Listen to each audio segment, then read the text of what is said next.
Hi, my name is Kenefick and I'm a threat hunter at Trend Micro. Today, my colleagues and I will discuss a ransomware group which we call Water Roc. We're going to show you why we believe Water Roc is one of the most relentless ransomware groups that we've seen to date. But firstly, let's have a really quick recap of the last couple of years in ransomware, which has evolved in this relatively short space of time, but not necessarily the ransomware itself, but rather in what happens before and after the ransomware is deployed in the network. In the years 2012 to 2017, we were fighting mass mail ransomware campaigns. These campaigns would infect endpoints, and they were capable of identifying network shares and encrypting those as well, taking advantage of companies who lacked business continuity measures, such as backups. At the same time, businesses and security companies were adapting and working to improve defenses and proactive detection capabilities for ransomware. In 2017, we had two significant events in the forms of WannaCry and NotPetya, where the malicious use of encryption was coupled with exploits and automated propagation routines leveraging Mimikatz and PSExec. These catastrophic incidents put ransomware vulnerabilities, network and system architecture weaknesses that enabled them in the spotlight like never before. And this really did drive improvements in companies that started to have an impact in the volume of successful opportunistic ransomware attacks we were seeing. And this began to change. In 2018, we started seeing attackers pivot away from opportunistic attacks and begin to pay real attention to internet-exposed systems. They began exploiting vulnerabilities in remote desktop protocol services, and they also began leveraging weaknesses in credential management. And that brings us to modern ransomware. Today, we have a combination of attack vectors fueled by an underground supply chain, made up of access brokers, ransomware as a service providers, and affiliates. Then we also have malware installation as a service. This is the cooperation between botnet operators and malware as a service affiliates. Malware installation as a service operators drop second stage loaders that steal sensitive data and place backdoors in compromised environments for further attacks. The now defunct Imhotep botnet that dominated the space until its takedown by law enforcement earlier this year is a prime example of malware installation as a service. We've seen others, namely TrickBot, iSteady, and QuackBot, attempt to fill the void left by Imhotep.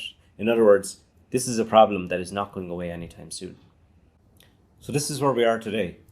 We have a cooperation between access brokers, botnet operators, and ransomware as a service operators, all working in unison to identify weaknesses in organizations' networks globally. This mind map is non-exhaustive, but it does serve to illustrate the breadth of different malwares, groups, and attack vectors aimed at companies today.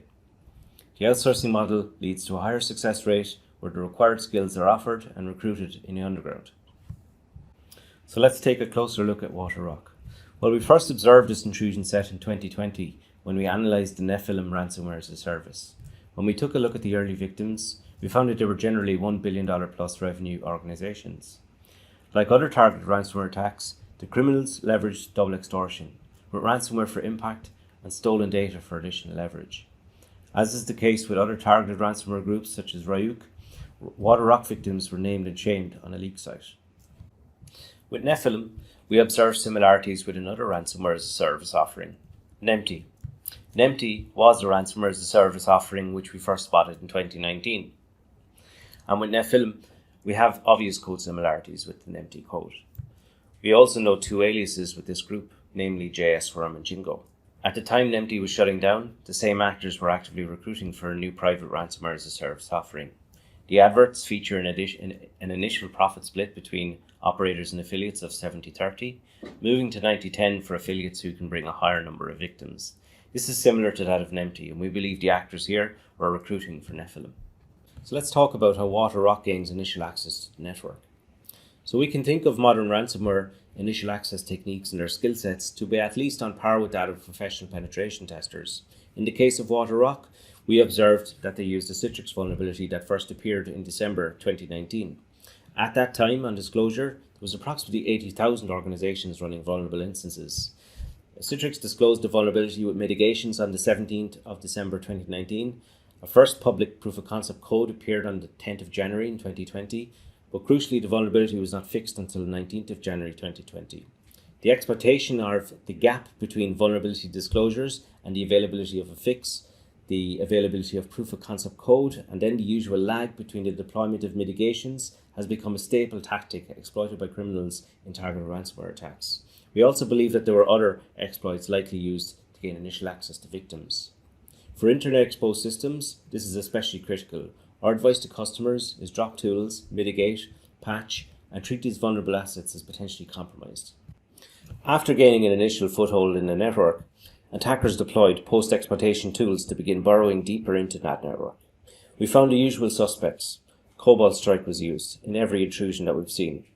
In an early case, we found that the deployment of the Cobalt Strike beacon didn't always go smoothly. We found that Water Roc deployed an unsigned Cobalt Strike beacon that was detected by an anti-malware software running on the compromised server.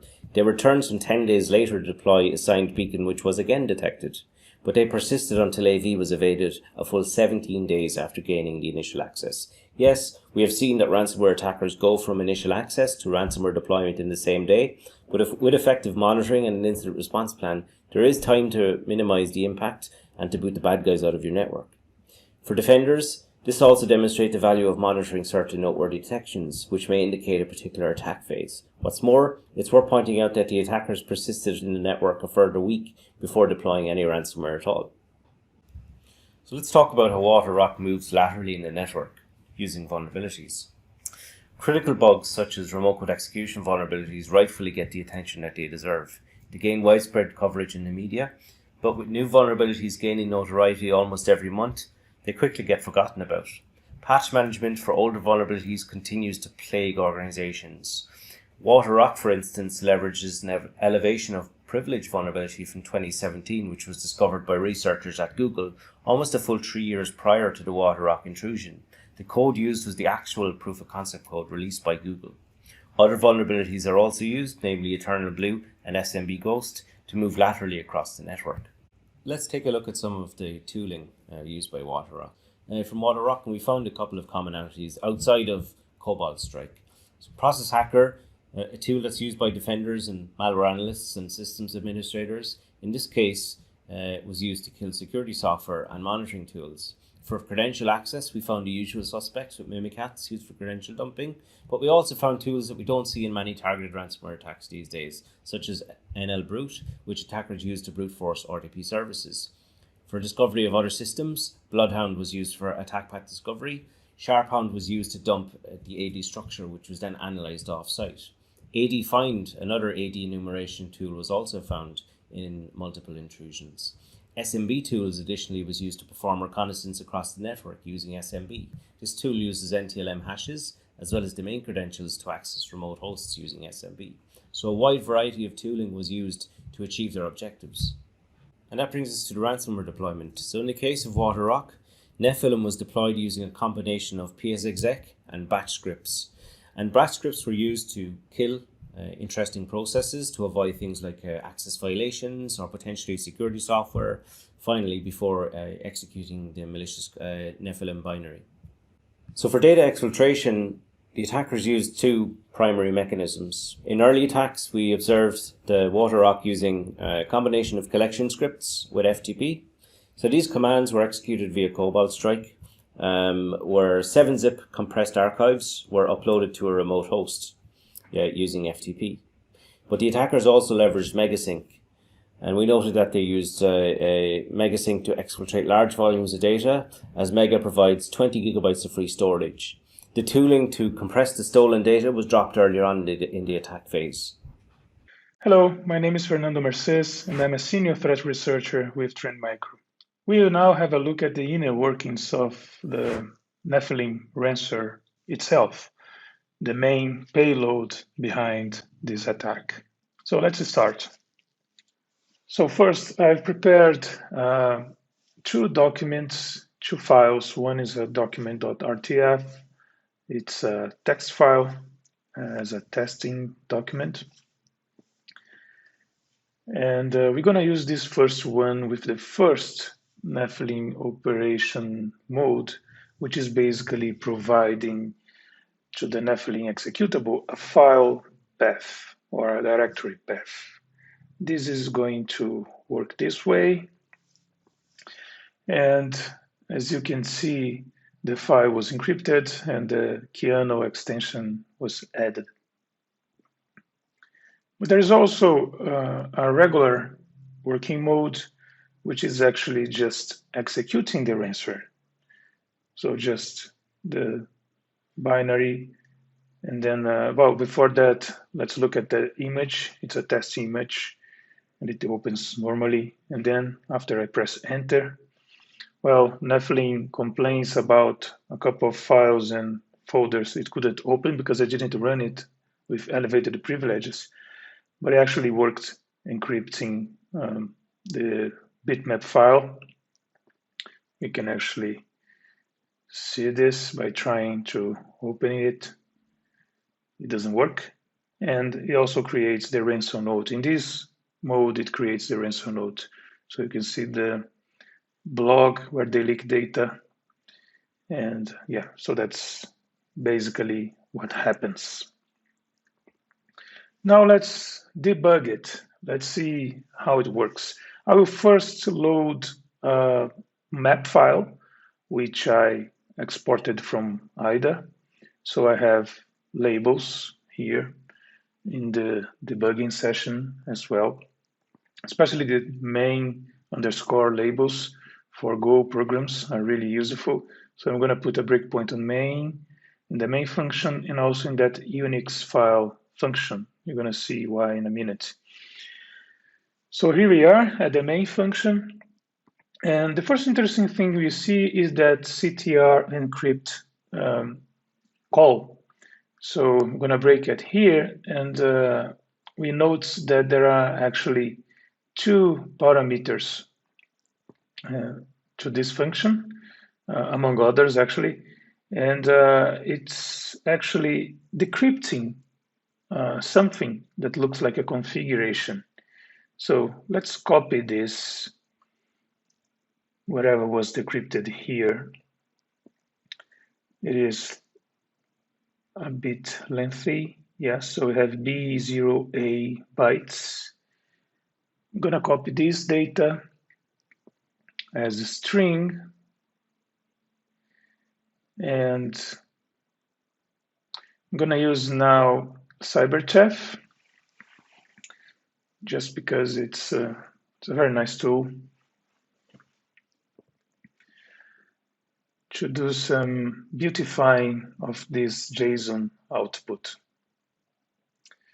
That's it. So I have a well-indented JSON file here. And we can add it as a note in the debuggy.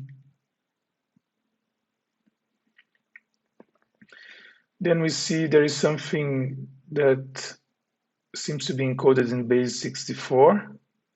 Actually, the field name is base 64 note.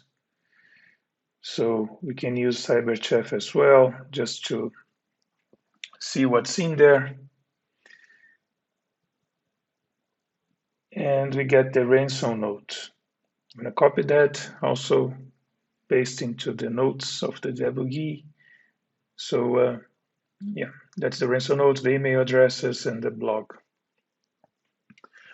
So I keep it for later. Now let's continue with the debugging.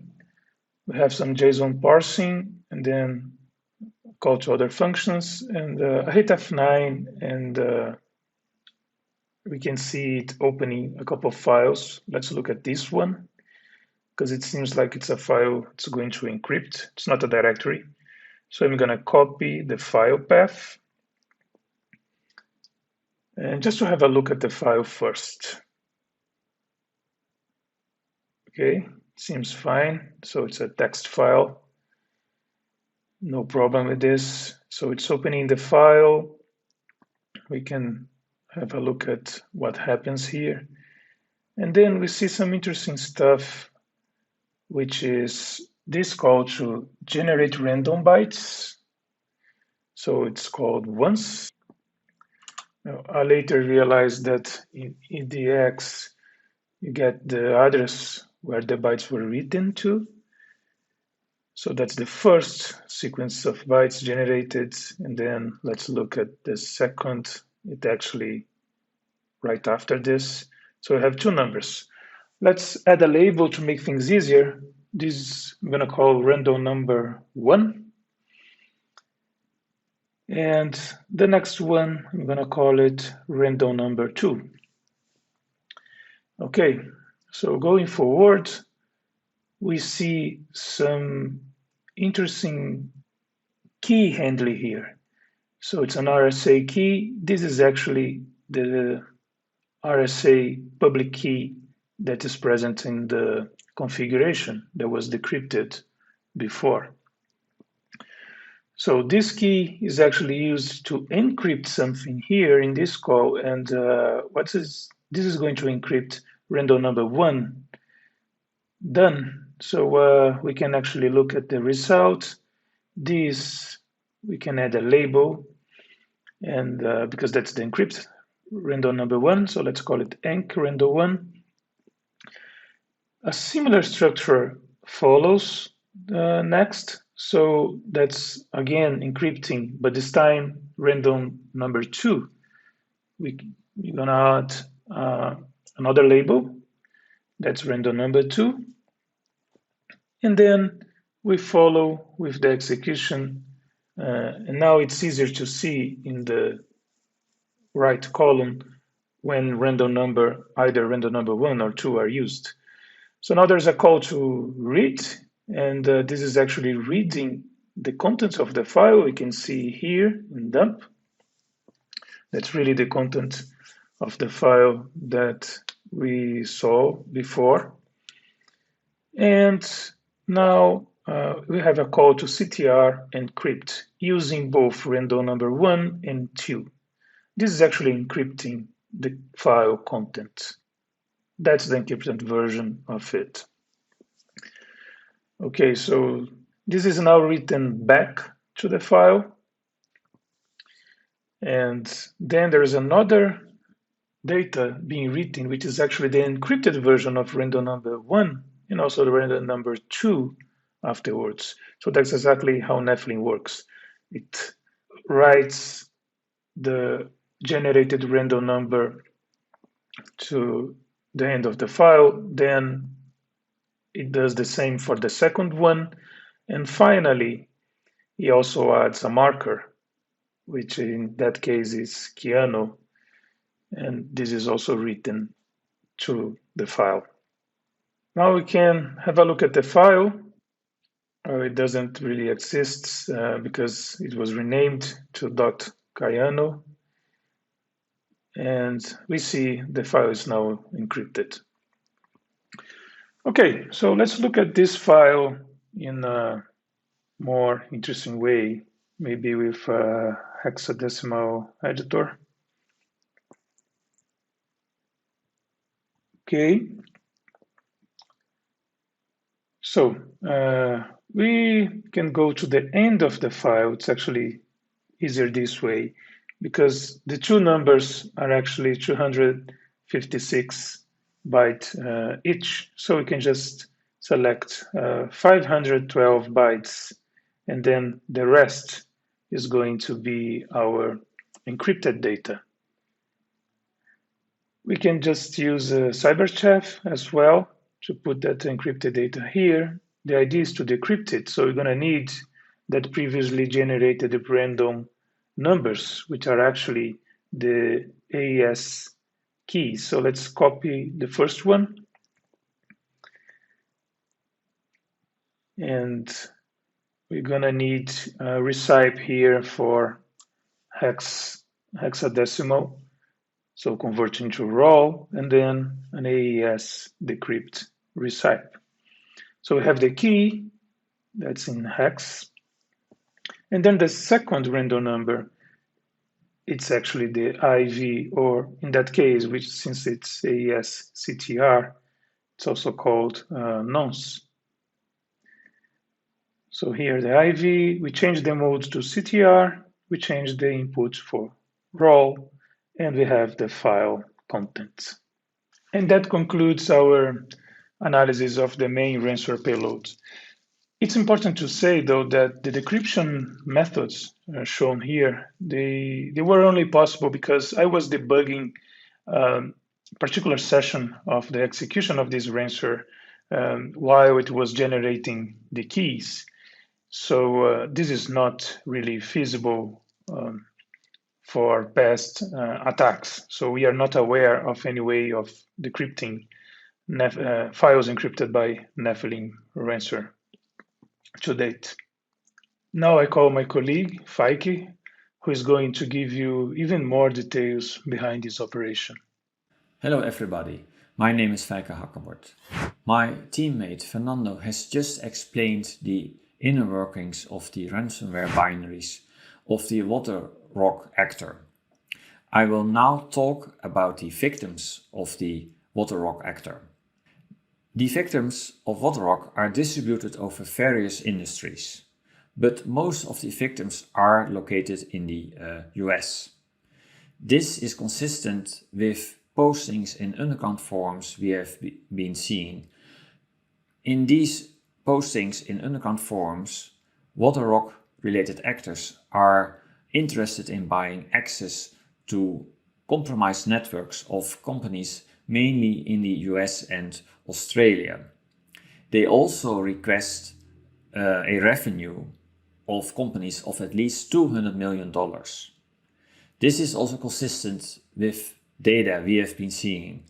The median revenue of the victimized companies of Water Roc is about $900 million US dollar. Once Water Roc starts to publish stolen data on their Tor hidden web server, the actor shows a rather relentless behavior. For about 75% of the victims, this ransomware actor is leaking data over a period of 1 to 2 months. But for the remaining 25% of the victimized companies, the actor is leaking parts of the stolen data during a period that varies from 4 to 13 months. For about all of the victimized companies, leaked data remained online from the first day the leak appeared, and there's no indication the data will be removed from the Tor hidden server of Water Roc. We do not know what the rationale is behind this, behind leaking new data over extended periods of times, for example from 4 to 13 months. We think victims will not be more inclined to pay a ransom, but rather this is a message to future victims when they wouldn't pay a ransom. To our knowledge, there is no other ransomware as a service actor that is so relentless in exposing new sensitive data, victim data, over extended periods of time. We will now talk about a study we have done where we compared 16 different ransomware as a service actors with each other. There appear to be significant differences between different ransomware as a service actors. We have been looking at the median revenue of different ransomware as a service actors, but also at the number of victims. It appears that Nephilim has relatively few victims on their website where they post stolen data. About 30 early this year, and in the summer about 50 victims. There are some other ransomware as a service groups that have far more victims on their website, sometimes a few hundred. But it appears that these actors are not that selective in choosing their victims. Nephilim and other ransomware as a service groups are much more selective, as you can see on this slide. The median revenue of the victims of Water Roc is almost $900 million. And for a lot of the other ransomware actors, the median revenue is much lower. Basically, their victims is a mixed bag of companies of different sizes and with different revenues. About all of the ransomware as a service groups say that they will keep online the stolen data for months.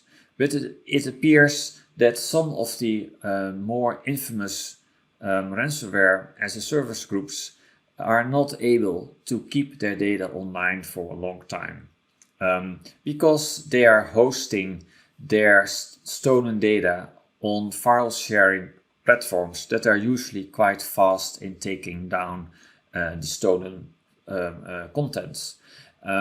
We have seen that these ransomware as a service groups do not update their own website with new links, for example. That links are not removed. Nephilim, however, so the Water Roc actor, is keeping online victim data for a long time, and they have no issue hosting their contents on their Tor hidden server. Of course, the usage of Tor hidden servers has its negative sides. For example, it takes a long time to download huge archives with stolen data. It might take days before you have the complete file. While ransomware attacks have an enormous impact on victimized corporations, both in monetary losses and reputational damage, there are good opportunities to defend and to fight back. The threshold for attackers can be made significantly higher, and there are some points where researchers or law enforcement can start an investigation. For defenders, there are at least 3 points where alarm bells could ring for an upcoming ransomware attack. First is the reconnaissance and exploitation phase, where an attacker attempts to get access to the target network. These attacks can be stopped by an intrusion prevention system, an IPS system. An IPS system can shield a potentially vulnerable system by using filters to prevent exploits to be used against that network or system. An IPS system can also provide virtual patching. That is particularly important when a patch is not available, and ransomware actors are known to be quite fast in using newly discovered vulnerabilities. Second is the phase when the attacker did succeed in getting access to the target network. Ransomware attackers often use a tool called Cobalt Strike for the phase of lateral movement. Cobalt Strike is designed for red teams and penetration testers. Ransomware actors are using it too. But in practice, we see that ransomware actors are not using this tool to the fullest extent. They are not using all the evasion techniques that are available. So a defender can potentially detect Cobalt Strike in a network and use something simple as a block list of known IP addresses, known CNC IP addresses. Whenever a defender detects Cobalt Strike in a network, he has a small window to fight back against the ransomware actor. That window could be just a few minutes, could be a few hours, it could be a few days, but there is the opportunity to fight back. Then there's the data exfiltration phase. For double extortion, most ransomware attackers will try to find sensitive data in a victimized corporation network, and they will try to exfiltrate that data. That exfiltration of data can be detected as well in a network. When none of these warning signs were picked up and the attacker was able to load ransomware binaries onto the victimized system, then, you would say it's too late, but actually there are still some points where corporations, law enforcement and researchers can fight back. For example, in the double extortion phase, where a ransomware actor is making public some of the stolen data of a victim, he can make mistakes, OPSEC mistakes. For example, by uploading it to a third party, he might use a IP address that shouldn't be in the hands of law enforcement. Or when he is uploading it to his own ransomware as a service website, he might have made mistakes in setting up a Tor hidden server. More than once, we were able to determine the real IP address of the Tor hidden server of a ransomware actor, and that includes Water Roc. I can explain this a bit further. in the following table. In this table, you will see some IP addresses that are in bold.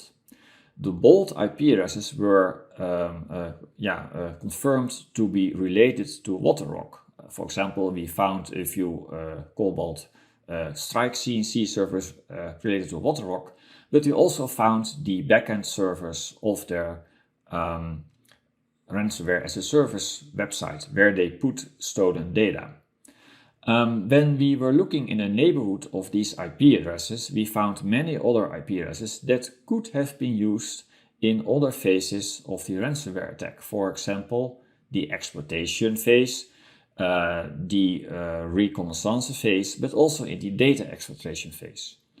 We are not 100% sure that these IP addresses were actually being used by Water Roc, but these IP addresses, so this IP range, is definitely a good starting point for researchers and law enforcement to get to know the actors better, to know more details about the actual actors. Then there's still an opportunity to fight back, and that is almost the last phase, I would say. That is the money laundering phase. Whenever a victim pays a ransom to the ransomware actor will usually receive that ransom in bitcoins. But those bitcoins somehow have to be laundered into real money because the actor wants real money in his pocket. Then he can make mistakes as well in the money laundering phase. And that is evidenced by a recent case where the FBI was able to seize a significant amount of the ransom that was paid by a large US company to a ransomware actor. The FBI was able to seize some of the money that was actually paid. So this concludes our presentation about Water Roc.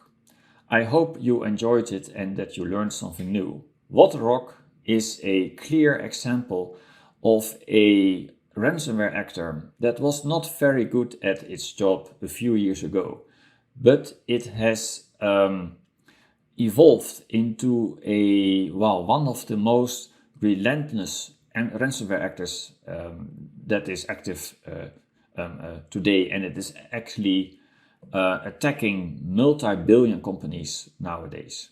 If you want to learn more, you can read our paper we have published on our own website, but we also have a shorter paper with a bit of new details on the website of Virus Bulletin. Thank you very much, and thank you for your time.